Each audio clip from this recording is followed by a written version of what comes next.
রহমানির রহিম। প্রিয় শিক্ষার্থী, আশা করি সবাই সুস্থ আছো। আজকে ক্লাস আমি শুরু করতে যাচ্ছি। আমি মুজিবুল আলম, প্রভাষক পদার্থবিজ্ঞান, চট্টগ্রাম প্রকৌশল বিশ্ববিদ্যালয়, স্কুল ও কলেজ। আজকে আমরা যে টপিক্সটা নিয়ে আলোচনা শুরু করতে যাচ্ছি সেটা হচ্ছে ইলেকট্রন ভোল্ট। ইলেকট্রন ভোল্ট কি সেটা আগে আমরা জেনে নিই। ইলেকট্রন ভোল্ট হচ্ছে কাজ বা শক্তি পরিমাপের একক। আমরা জানি কাজ বা শক্তি পরিমাপের একক কি জানি আমরা, জুল আমরা জানি, কিন্তু কাজ বা শক্তি পরিমাপের আরও একটি একক আছে যেটা পারমাণবিক ও নিউক্লিয় পদার্থবিজ্ঞানে পরিমাপের ক্ষেত্রে, শক্তি পরিমাপের ক্ষেত্রে ব্যবহৃত হয়, সেটা হচ্ছে ইলেকট্রন ভোল্ট। আবার খেয়াল করি, পারমাণবিক ও নিউক্লিয় পদার্থবিদ্যায় শক্তি পরিমাপের জন্য আরেকটি একক ব্যবহৃত হয় যেটাকে আমরা কি বলি, ইলেকট্রন ভোল্ট বলে থাকি। এখন আমরা জানতে যাচ্ছি এক ইলেকট্রন ভোল্ট বলতে কি বুঝি। এক ইলেকট্রন ভোল্ট বলতে আমরা বুঝি তড়িৎ ক্ষেত্রের এক বিন্দু থেকে 1 ভোল্ট বিভব পার্থক্যের অন্য একটি বিন্দুতে একটি ইলেকট্রন নিয়ে যেতে যে পরিমাণ কাজ করতে হয় সে কাজের পরিমাণকে আমরা কি বলি, 1 ইলেকট্রন ভোল্ট বলে থাকি। আবার খেয়াল করি, তড়িৎ ক্ষেত্রের এক বিন্দু থেকে 1 ভোল্ট বিভব পার্থক্যের অন্য একটি বিন্দুতে একটি ইলেকট্রনকে নিয়ে যেতে বা সরাতে যে পরিমাণ কাজ করতে হয় তাই হচ্ছে কি আমাদের 1 ইলেকট্রন ভোল্ট। এখন আমরা দেখাতে যাচ্ছি 1 ইলেকট্রন ভোল্ট সমান কত জুল, সেটা আমরা একটু ক্যালকুলেশন করে দেখাতে যাচ্ছি। আমরা গত ক্লাসে দেখিয়েছিলাম বিভব পার্থক্যের সাথে কাজের একটি সম্পর্ক আছে, সেটি হচ্ছে কাজ সমান আমাদের জানা আছে, কাজ সমান কি জানা আছে আমাদের,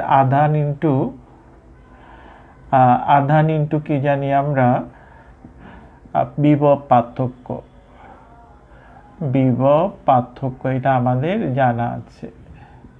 এখন কাজের পরিমাণ 1 ইলেকট্রন ভোল্ট কখন হবে, যদি আধানটা যদি একটি ইলেকট্রনের আধানের সমান হয়, বিভব পার্থক্য যদি 1 ভোল্ট হয়, তখন কাজের পরিমাণ কি হবে, 1 ইলেকট্রন ভোল্ট হবে।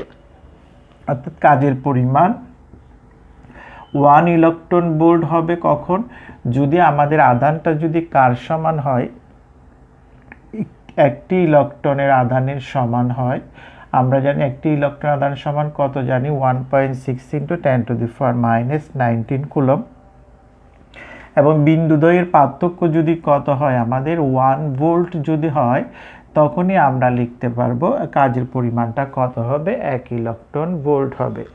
তাহলে আমরা আর একটু সামনের দিকে যাচ্ছি, 1.6 × 10⁻⁻19 কুলম্ব। আর 1 ভোল্ট সমান কি জানি, আমাদের জানা আছে 1 ভোল্ট সমান হচ্ছে 1 জুল ডিভাইড বাই 1 কুলম্ব। অর্থাৎ ভোল্ট ইকুয়াল টু কি জানি, 1 জুল ডিভাইড বাই 1 কুলম্ব, অর্থাৎ জুল পার কুলম্ব। তাহলে এখান থেকে যদি আমরা কুলম্ব যদি চলে যাই তাহলে কি লিখতে পারি, 1.6 × 10⁻⁻19 জুল আমরা লিখতে পারি। সুতরাং আমরা জেনে গেলাম 1 ইলেকট্রন ভোল্ট সমান কত জুল, 1.6 × 10⁻⁻19 জুল। এবার যাচ্ছি আমরা এই 1 ইলেকট্রন ভোল্টের 10 লক্ষ গুণ বা 10⁶ গুণের সমান আরেকটি বড় একক আমরা ব্যবহার করে থাকি শক্তি পরিমাপের ক্ষেত্রে, যেটাকে আমরা কি বলি, মেগা ইলেকট্রন ভোল্ট বা মিলিয়ন ইলেকট্রন ভোল্ট বলে থাকি। আবার খেয়াল করি, 1 ইলেকট্রন ভোল্টের কত গুণের সমান, আমাদের 10 লক্ষ গুণের সমান বা 10⁶ গুণের সমান আরেকটি একক আমরা বড় একক শক্তি পরিমাপের ক্ষেত্রে ব্যবহার করে থাকি, যেটাকে আমরা মিলিয়ন ইলেকট্রন ভোল্ট বা মেগা ইলেকট্রন ভোল্ট বলে থাকি। সুতরাং আমরা 1 মেগা ইলেকট্রন ভোল্ট সমান কত জুল হবে সেটা আমরা এখন একটু দেখাতে যাচ্ছি। 1 মেগা ইলেকট্রন ভোল্ট, তাহলে আমরা বলেছিলাম 1 মেগা ইলেকট্রন ভোল্ট কি বলেছিলাম খেয়াল করে নিই আমরা, 1 মেগা ইলেকট্রন ভোল্ট সমান কত হবে, ইলেকট্রন ভোল্টের কত গুণের সমান, 10⁶ ইলেকট্রন ভোল্টের সমান। আবার আমরা এখানে যদি আমরা ইলেকট্রন ভোল্টের সমান যদি লিখে ফেলি, 10⁶ 1 ইলেকট্রন ভোল্ট সমান কত জানা আছে, এখানে আমরা লিখে ফেললাম ইলেকট্রন ভোল্ট সমান কি জানি 1.6 ইন্টু 10⁻⁻19 জুল। সুতরাং কত হয়ে যাচ্ছে আমাদের 1.6 ইন্টু 10⁻⁻13 জুল। সুতরাং আমরা পেয়ে গেলাম 1 মেগা ইলেকট্রন ভোল্ট বা 1 মিলিয়ন ইলেকট্রন ভোল্ট সমান কত জুল হবে? 1.6 ইন্টু 10⁻⁻13 জুল হবে। সুতরাং আমরা এক ইলেকট্রন ভোল্ট নিয়ে অথবা ইলেকট্রন ভোল্ট নিয়ে যে সকল কথাবার্তাগুলো বলার ছিল আমরা মোটামুটি সবগুলো জেনে নিলাম। এবার যাচ্ছি আমরা বিভব পার্থক্যের সাথে আমরা প্রাবল্যের একটি সম্পর্ক আছে সেটা আমরা দেখাতে যাচ্ছি। আমরা গত ক্লাসে দেখিয়েছিলাম বিভব পার্থক্যের সাথে কাজের সম্পর্ক। আজকে আমরা দেখাতে যাচ্ছি বিভব পার্থক্যের সাথে প্রাবল্যের একটি সম্পর্ক আছে সেটা নিয়ে আমরা এখন আলোচনা করব। বিভব পার্থক্যের সংজ্ঞা থেকেই আমরা জানি বিভব পার্থক্য সমান কি জানি আমরা BA minus BV equal to হচ্ছে একক ধনাত্মক আধানকে তড়িৎ ক্ষেত্রের কোন বিন্দু থেকে B বিন্দু থেকে A বিন্দুতে আনতে কৃত কাজ। আবার খেয়াল করি BA minus BV equal to, এটা আমরা গত ক্লাসে আলোচনা করেছি, তারপর আমরা একটু করে বলতেছি। BA মাইনাস BV হচ্ছে একক ধনাত্মক আধানকে তড়িৎ ক্ষেত্রের কোন বিন্দু থেকে B বিন্দু থেকে A বিন্দুতে আনতে কৃত কাজ। এটা আমরা জানি বিভব পার্থক্য BA মাইনাস BV সমান কি সেটা আমরা জানি। এখন এই যে আমরা আধানটাকে যে B বিন্দু থেকে A বিন্দুতে আনতে যাচ্ছি তাহলে আধানের উপর কি করতে হবে? আমাদেরকে বল প্রয়োগ করতে হবে, না হলে আধানটি B বিন্দু থেকে কোথায় আসবে না? A বিন্দুতে আসবে না। সেজন্য বলটি কার উপর প্রয়োগ করতে হবে? আধানটির উপর, একক আধানটির উপরেই বলটা প্রয়োগ করতে হবে। সেজন্য আমরা এই কথাটাকে ভেঙে লিখতে পারি B বিন্দু থেকে আধানটিকে A বিন্দুতে আনতে একক আধানটির উপর ক্রিয়াশীল বল আমরা লিখতে পারি ইনটু কি হবে? সরণ। আমরা এমনি জানি কাজ সমান কি? বল ইনটু সরণ। এখানে বলটা কার উপর প্রয়োগ করা হচ্ছে? যেহেতু আমরা একক ধনাত্মক আধানটিকে আমরা সরাতে যাচ্ছি সেজন্য বলটি কার উপর প্রয়োগ করতে হবে? একক ধনাত্মক আধানটির উপর বল প্রয়োগ করতে হবে। সেই জন্য আমরা এই কাজটাকে আমরা ভেঙে লিখলাম B বিন্দু থেকে আধানটিকে A বিন্দুতে আনতে একক ধনাত্মক আধানটির উপর। আমরা চাইলে এখানে আরো একটু ক্লিয়ার হওয়ার জন্য এখানে লিখতে পারি একক ধনাত্মক আধানটির উপর, একক ধনাত্মক আধানটির উপর ক্রিয়াশীল বল ইনটু কি লিখতে পারি আমরা? আধানের সরণ। যেহেতু আমরা কাজ সমান কি জানি? বল ইনটু সরণ। এবার আমরা পরের লাইনে যাচ্ছি।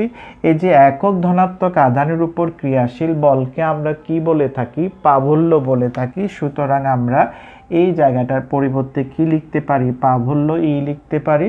আর আধানের সরণকে যদি আমরা আর দ্বারা যদি প্রকাশ করি, অর্থাৎ আধানটা B বিন্দু এবং A বিন্দুর মধ্যবর্তী দূরত্ব যদি আর হয় তাহলে আধানটির সরণও কি হবে? আমাদের আর হবে।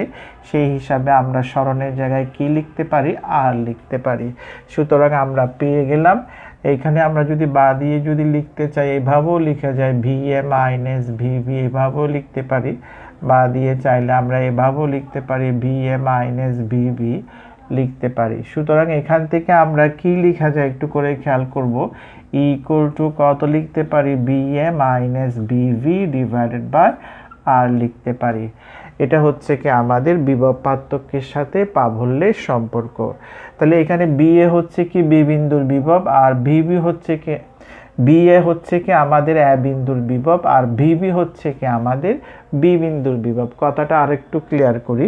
BA হচ্ছে কি আমাদের কোন বিন্দুর বিভব? A বিন্দুর বিভব, আর BV হচ্ছে কি আমাদের B বিন্দুর বিভব। তাহলে A বিন্দুর বিভব থেকে B বিন্দুর বিভবটা যদি বাদ দিয়ে ফেলি নিশ্চয় আমরা এখানে একটা বিয়োগফল পাবো বা মান পাবো, যেটাকে আমি কি দ্বারা প্রকাশ করলাম? B দ্বারা যদি প্রকাশ করি, সুতরাং আমরা লিখতে পারি equal to B divided by আর। তাহলে এখানে বিটা কার পরিবর্তে বসানো হয়েছে? আমাদের B equal to BA minus BB এর পরিবর্তে বসানো হয়েছে। তাহলে এখান থেকে দেখা যাচ্ছে প্রাবল্যটা কার সমান? আমাদের বিভবের পরিবর্তনের হারের সমান। আবার খেয়াল করি প্রাবল্যটা কার সমান? বিভবের পরিবর্তনের হারের সমান। এবার যাচ্ছে আমরা যদি দূরত্বটা যদি আর না হয়ে যদি একেবারে ক্ষুদ্র যদি হয়, দূরত্বটা যদি ক্ষুদ্র দূরত্ব হয় অর্থাৎ ডি আর দূরত্ব যদি হয়, তাহলে সেই ক্ষেত্রে আমাদের বিভবের পরিবর্তনটাও কি হবে, ক্ষুদ্র হবে। অর্থাৎ দূরত্বটা যদি খুবই ক্ষুদ্র হয়, বিভবের পরিবর্তনটাও সেই ক্ষেত্রে কি হবে, ক্ষুদ্র হবে। বিভবের পরিবর্তন যদি ক্ষুদ্র হয় তখন আমাদের প্রাবল্য ইকুয়াল টু কী হবে সেটা আমরা একটু খেয়াল করে দেখে নেব। আমরা আবার খেয়াল করি, যদি দূরত্বটা অর্থাৎ আর দূরত্ব আরটা যদি ক্ষুদ্র হয়, ডি আর হয়, তাহলে বিভবের পরিবর্তন কি হবে, আমাদের ডিবি হবে, ক্ষুদ্র হবে। তখন আমরা প্রাবল্য ইকুয়াল টু কি লিখবো, আমরা ডিভি ডি আর লিখবো। এখানে একটা মাইনাস চিহ্ন দেওয়া হয়েছে। এখানে মাইনাস চিহ্নটা কি নির্দেশ করতেছে, আমাদের প্রাবল্যের দিক নির্দেশ করতেছে। তাহলে প্রাবল্যের দিক কোন দিকে হবে, যেদিকে গেলে আমাদের বিভবের মানটা ক্রমান্বয়ে হ্রাস পাবে, আমাদের প্রাবল্যের দিক হবে সেদিকে। অর্থাৎ মাইনাস চিহ্ন দ্বারা কি বোঝানো হচ্ছে, প্রাবল্যের দিক। প্রাবল্যের দিক কোন দিকে হবে, যেদিকে গেলে আমাদের বিভবের মানটা ক্রমান্বয়ে হ্রাস পেতে থাকবে, প্রাবল্যের দিক হবে আমাদের সেদিকে। বিভব যেদিকে হ্রাস পাবে, প্রাবল্যের দিক হবে আমাদের সেদিকে। এখন আমরা আরেকটি সম্প্রসারিত কর্মকাণ্ড আছে, সেটা নিয়ে আমরা একটু আলোচনা করব। এখন আমরা সম্প্রসারিত কর্মকাণ্ডের মধ্যে যে ইকুয়েশনটা আমাদের প্রতিপাদন করতে বলছে সেটা একটু করে খেয়াল করি। এটা প্রতিপাদন করতে গেলে আমরা যে এখন প্রাবল্যের একটা ইকুয়েশন দেখিয়েছিলাম সেটা একটু করে খেয়াল করি। প্রাবল্য ইকুয়াল টু কি জানি আমরা, ইকুয়াল টু আমাদের জানা আছে মাইনাস কত লিখতে পারি আমরা, ডিভি ডি আর, আমরা আমাদের জানা আছে ডিভি ডি আর প্রাবল্যের সাথে বিভবের সম্পর্ক থেকে আমরা এটা পেয়েছি। এখন আমাদের এই প্রাবল্যটা যদি এক্স অক্ষ বরাবর কি হয়, অর্থাৎ দূরত্বটা যদি দূরত্ব আরটাকে যদি আমরা এক্স অক্ষ বরাবর যদি ধরে নিই, তাহলে সেই ক্ষেত্রে আমাদের প্রাবল্যের উপাংশ এক্স অক্ষ বরাবর প্রাবল্যের উপাংশ ইএক্স ইকুয়াল টু কত হবে, একটু করে খেয়াল করি। দূরত্বটা আর না ধরে যদি আমরা দূরত্বটা যদি এক্স অক্ষ বরাবর ধরি, তাহলে এক্স অক্ষ বরাবর প্রাবল্যের উপাংশ ইএক্স ইকুয়াল টু আমরা লিখতে পারি মাইনাস ডিভি ডিএক্স, আমরা লিখতে পারি মাইনাস কি লিখতে পারি আমরা, ডিভি ডিএক্স আমরা লিখতে পারি। আর দূরত্বটা যদি আমরা ওয়াই অক্ষ বরাবর ধরি, তাহলে আমাদের ওয়াই অক্ষ বরাবর প্রাবল্যের উপাংশ ইউআই ইকুয়াল টু কত লিখতে পারি, মাইনাস ডিভি কত লিখবো আমরা, ডিওয়াই লিখব। আর যদি আমরা দূরত্বটা যদি জেড অক্ষ বরাবর ধরি, দূরত্বটা যদি কোন অক্ষ বরাবর ধরা হয়, জেড অক্ষ বরাবর ধরা হয়, তাহলে জেড অক্ষ বরাবর আমাদের প্রাবল্যের উপাংশ ইজেড ইকুয়াল টু আমরা কত লিখতে পারি, মাইনাস ডিভি ডিজেড আমরা লিখতে পারি। আশা করি আমরা এতটুকু বুঝে নিতে পেরেছি। দূরত্বটা যদি এক্স অক্ষ বরাবর, শুধু এক্স অক্ষ বরাবর পরিবর্তন হয়, ওয়াই অক্ষ বরাবর বা জেড অক্ষ বরাবর যদি দূরত্বের কোনো পরিবর্তন না হয়, তাহলে এক্স অক্ষের পরিবর্তনের সাথে সাথে আমাদের বিভবেরও পরিবর্তন হবে, কিন্তু ওয়াই অক্ষ ও ওয়াই আর জেড অক্ষের যে টার্মগুলো থাকবে সেগুলো কি থাকবে, কনস্ট্যান্ট থাকবে। যেহেতু আমাদের দূরত্বটা শুধু এক্স অক্ষ বরাবর, শুধুমাত্র এক্স অক্ষ বরাবর পরিবর্তন হলে তখন আমরা প্রাবল্যের উপাংশ ইএক্সটাকে, যেটা আমরা এটা লিখেছিলাম, সেটাকে কিভাবে লিখি, শুধুমাত্র এক্স অক্ষ বরাবর যদি দূরত্বের পরিবর্তন হয়, ওয়াই অক্ষ বা জেড অক্ষ বরাবর যদি দূরত্বের পরিবর্তন যদি না হয়, তাহলে ইএক্স ইকুয়াল টু আমরা লিখব কত, minus del V del x দিয়ে আমরা লিখি, যেটা আমরা ফার্স্ট ইয়ারে জানি, ফার্স্ট ইয়ার থেকে জানা আছে এগুলো। আর যদি দূরত্বটা যদি শুধুমাত্র যদি ওয়াই অক্ষ বরাবর হয়, এক্স অক্ষ বরাবর বা জেড অক্ষ বরাবর যদি দূরত্বের কোনো পরিবর্তন না হয়, তখন আমাদের প্রাবল্য ই ওয়াই ইকুয়াল টু, এটাকে আমরা তখন লিখব minus del V del y দিয়ে লিখব। আর যদি দূরত্বটা পরিবর্তন শুধু জেড অক্ষ বরাবর হয়, এক্স অক্ষ এবং ওয়াই অক্ষ বরাবর যদি না হয়, তখন আমরা লিখব ইজেড ইকুয়াল টু কত লিখব আমরা, minus del V del z আমরা লিখব। এখন আমরা একক ভেক্টরের মাধ্যমে যদি আমরা কে যদি প্রকাশ করি একক ভেক্টরের মাধ্যমে, তাহলে আমাদের কি হয় একটু করে দেখে নিই। আমরা এই জায়গাগুলো আমরা ক্লিয়ার করতে পেরেছি। তাহলে ই ভেক্টর ইকুয়াল টু কত লিখব আমরা, E X I plus U I J plus কত লিখবো আমরা ইজেড কে আমরা লিখবো। যদি আমরা একক ভেক্টরের মাধ্যমে যদি কাকে প্রকাশ করি, আমরা প্রাবল্যকে যদি প্রকাশ করি, তাহলে আমরা এভাবে লিখতে পারি। আশা করি আমরা এই জায়গাটা ক্লিয়ার করতে পেরেছি। এখন আমরা এই জায়গাগুলোতে ইএক্স ইউআই জেড এর মানটা যদি বসিয়ে দিই বা দিয়ে যদি আমরা লিখি ইকুয়াল টু, তাহলে কত লিখতে পারি আমরা এখানে লিখবো minus del V del x, পাশে আই থাকবে মাইনাস ডেল ভি কত লিখবো আমরা ডেল ওয়াই, পাশে যে থাকবে মাইনাস কত লিখবো আমরা ডেল ভি ডেল জেড, পাশে কি থাকবে আমাদের কে থাকবে। বা দিয়ে আমরা এইভাবেও লিখতে পারি, একটু করে খেয়াল করব কিভাবে লিখতেছি আমরা। মাইনাস চিহ্নটা কমন নিলে তাহলে কিভাবে আসে একটু দেখে নিই আমরা। ডেল ডেল এক্স পাশে থাকবে আই প্লাস মাইনাসটা কমন নিয়ে ফেললাম আমরা এখানে, ডেল ভি থাকবে না, ডেল ওয়াই, পাশে কি থাকবে আমাদের যে একক ভেক্টর থাকবে, এখানে একক ভেক্টরের চিহ্ন দিতে হবে, প্লাস কত লিখবো আমরা ডেল ডেল জেড, পাশে কি থাকবে আমাদেরকে, এখানে আমরা ভিটাকে বাইরে রাখলাম। আশা করি বুঝে নিতে পেরেছি। এই জায়গাটার পরিবর্তে আমরা কি লিখতে পারি, ফার্স্ট ইয়ারের মধ্যে আমরা পড়িয়েছিলাম ভেক্টর ডিফারেন্সিয়াল অপারেটর লিখতে পারি, যেটাকে আমরা এইভাবে লিখি।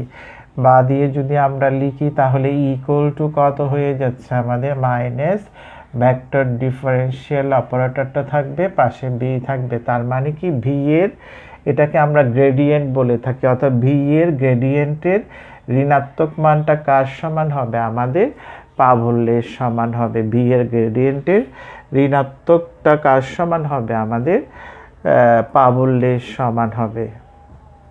তাহলে আমরা সমীকরণটা আমরা কিভাবে করতে হয় সেটা আমরা কিভাবে প্রতিপাদন করতে হয় সেটা আমরা বুঝিয়ে দিলাম। এবার যাচ্ছি আমরা বিভবের রাশিমালা নির্ণয় করতে যাচ্ছি। আমরা এখন যাচ্ছি তড়িৎ ক্ষেত্রের কোনো বিন্দুর বিভব নির্ণয় করতে যাচ্ছি। তড়িৎ ক্ষেত্রের বিভব নির্ণয় করার জন্য আমরা কি করলাম, কে মাধ্যমাঙ্ক বিশিষ্ট কোনো মাধ্যমের আমরা একটি পরিবাহী রাখলাম, যেটা কিউ প্লাস কিউ আদানে, অর্থাৎ কিউ চার্জে চার্জিত, কিউ পরিমাণ চার্জে চার্জিত। আমরা আবার শুনে নিই, কে মাধ্যমাঙ্ক বিশিষ্ট কোনো মাধ্যমে আমরা একটি কি নিলাম, ক্ষুদ্র পরিবাহী নিলাম, যেটা কত আদানে আহিত, আমাদের কে প্লাস কিউ আদানে আহিত। এই কিউ আদানে আহিত পরিবাহীটি তার চারপাশে কি সৃষ্টি করবে, একটা তড়িৎ ক্ষেত্র সৃষ্টি করবে। আমরা কি করতে যাচ্ছি, এই আহিত পরিবাহী থেকে আহিত পরিবাহীর তড়িৎ ক্ষেত্রে, আহিত পরিবাহীর তড়িৎ ক্ষেত্রে কত দূরত্বে, আর দূরত্বে আমরা বি বিন্দুতে কি নির্ণয় করতে যাচ্ছি, বিভব নির্ণয় করতে যাচ্ছি। আবার খেয়াল করি, এই আহিত বস্তুর জন্য আবার শুনেন, আহিত বস্তুর তড়িৎ ক্ষেত্রের মধ্যে আহিত বস্তু থেকে কত দূরত্বে, আর দূরত্বে আমরা বি বিন্দুতে কি নির্ণয় করতে যাচ্ছি, বিভব নির্ণয় করতে যাচ্ছি। এই বিভব নির্ণয় করার জন্য আমরা বি বিন্দুতে একক ধনাত্মক আধান স্থাপন করলাম। এই বি বিন্দুতে একক ধনাত্মক আধান স্থাপন করার সাথে সাথে আমাদের আহিত পরিবাহীটি কি করবে, আমাদের একক ধনাত্মক আধানের উপর একটি বল প্রয়োগ করবে।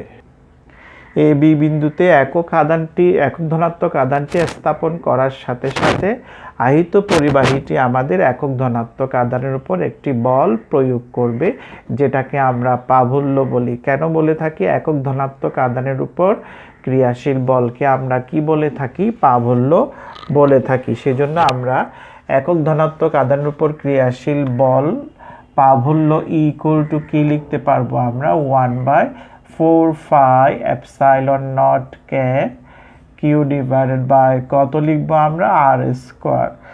এবং এই প্রাবল্যের দিক কোন দিকে হবে একটু করে খেয়াল করি।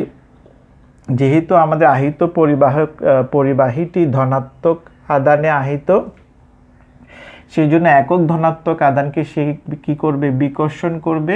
এই বিকর্ষণ করার কারণে আমাদের একক ধনাত্মক আধানটি কোন দিকে বল অনুভব করবে, বিসি বরাবর একটি বলটি অনুভব করবে। সেই জন্য প্রাবল্যের দিক হবে কোন দিকে, আমাদের বিসি বরাবর।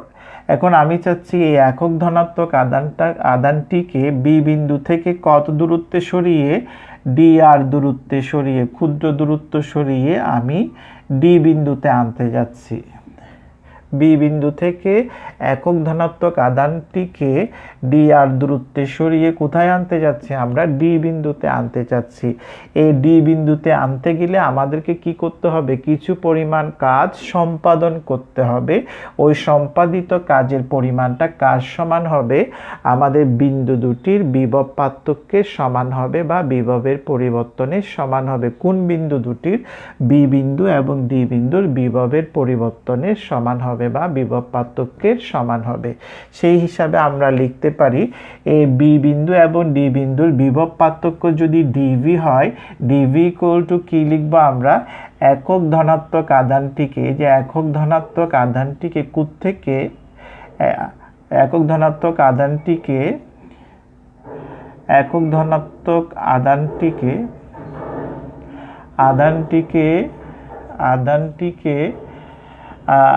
থেকে বি বিন্দু থেকে কোথায় আনতে, ডি বিন্দুতে আনতে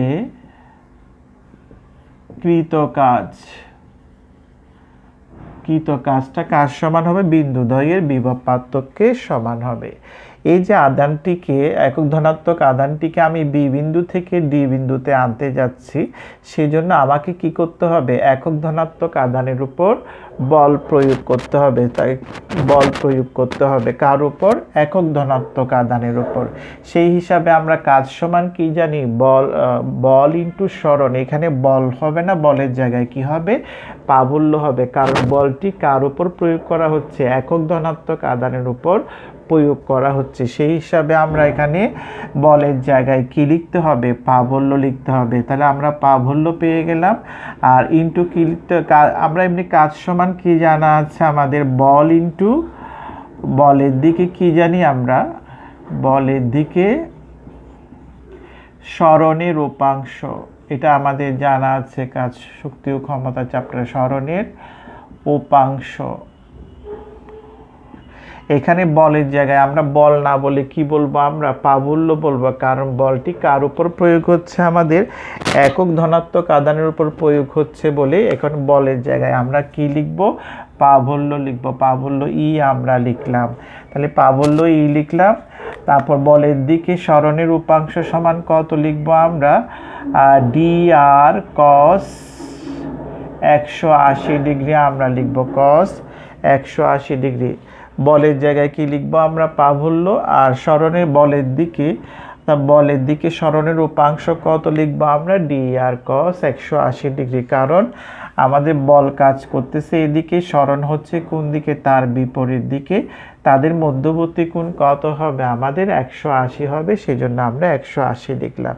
সুতরাং এখান থেকে আমরা লিখতে পারি মাইনাস ই ডি আর, আমরা লিখতে পারি মাইনাস থেকে আসলো যে cos 180 সমান কি জানি আমরা, -1 আমাদের জানা আছে। আশা করি আমরা বুঝে নিতে পেরেছি। ইকুয়াল টু আমরা এখন লিখতে পারি, আমরা জানি ইকুয়াল টু কি জানা আছে, উপরে লেখা আছে 1/4 pi epsilon naught K q divide by কত জানি আর স্কোয়ার, পাশে কি থাকবে আমাদের ডি আর থাকবে। আশা করি আমরা এই জায়গাটা বুঝে নিতে পেরেছি। এবার খেয়াল করতে হবে, বি বিন্দু থেকে ডি আর দূরত্বে সরিয়ে ডি বিন্দুতে আনতে যদি বিভবের এতটুক পরিবর্তন যদি হয়, অসীম থেকে যদি আমি একক ধনাত্মক আধানটিকে বি বিন্দুতে যদি আনতে চাই, তাহলে এই ধরনের ক্ষুদ্র ক্ষুদ্র অসংখ্য বিভবের পরিবর্তন হবে। মোট বিভবটা তাহলে আমরা কিভাবে পাবো, ইন্টিগ্রেশন করে পাবো। আবার শুনে নিই, এই ডি আর দূরত্বের কারণে যদি বিভবের পরিবর্তন যদি ডিভি হয়, আমি যদি আধানটিকে যদি অসীম থেকে যদি বি বিন্দুতে আনতে চাই, তাহলে এই ধরনের ক্ষুদ্র ক্ষুদ্র অসংখ্য বিভবের পরিবর্তন হবে। মোট বিভবটা আমরা কিভাবে পাবো?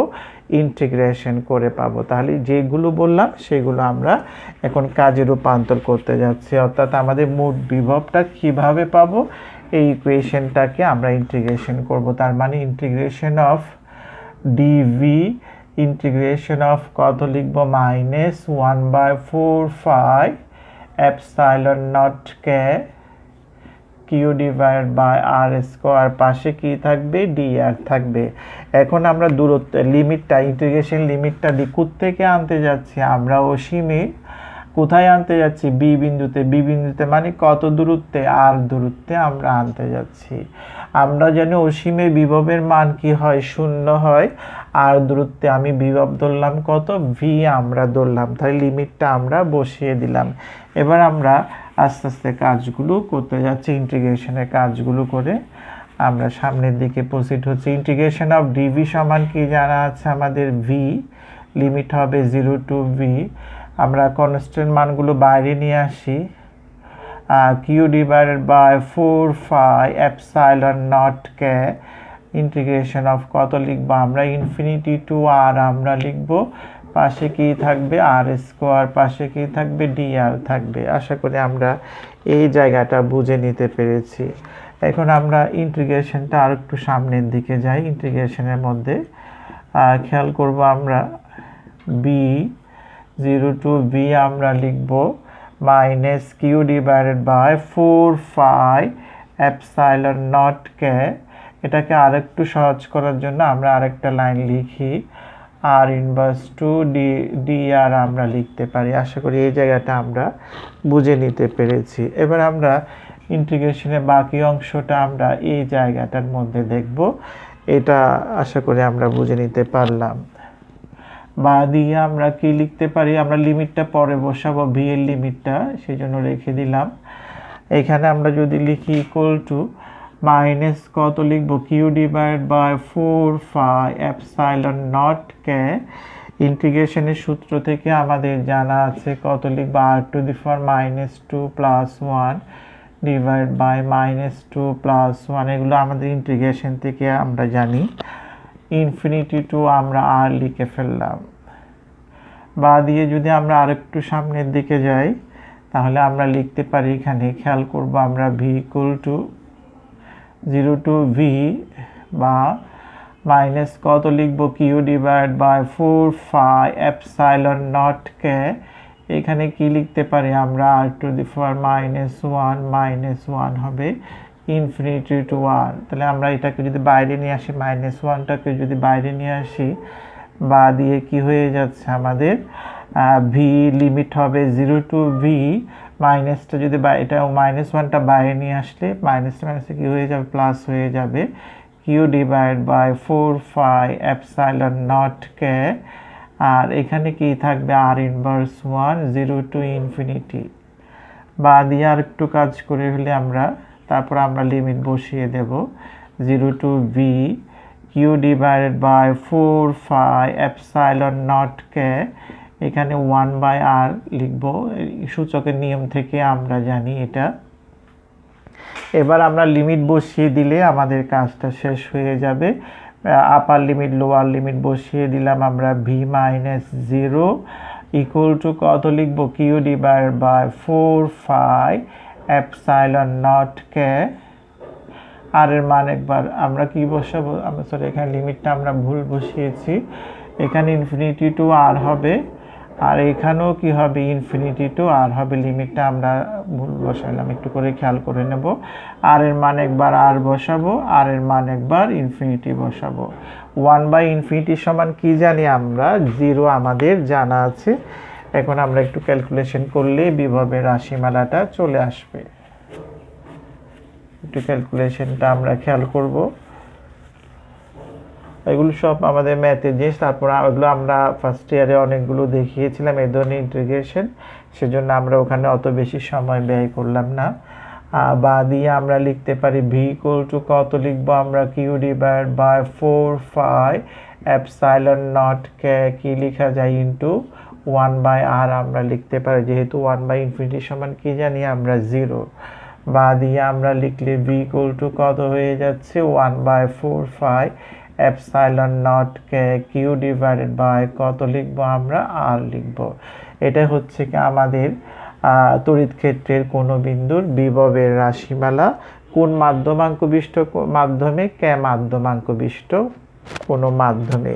যদি মাধ্যমটা যদি বায়ু মাধ্যম বা শূন্য মাধ্যম হয় তখন কে ইকুয়াল টু কি লিখতে পারি আমরা 1 লিখতে পারি। বায়ু মাধ্যম বা শূন্য মাধ্যম হলে তখন বিভব ভি ইকুয়াল টু কি হয়ে যাবে 1/4 pi epsilon naught Q divide by R হবে। এটাই হচ্ছে কি আমাদের তড়িৎ ক্ষেত্রের কোনো শূন্য মাধ্যমে তড়িৎ ক্ষেত্রের কোনো বিন্দুর বিভবের রাশিমালা। আজকে আমরা এতটুকুতে শেষ করলাম। আগামী ক্লাস আমরা এখান থেকে শুরু করব। সবাই ভালো থেকো, সুস্থ থেকো। ধন্যবাদ সবাইকে।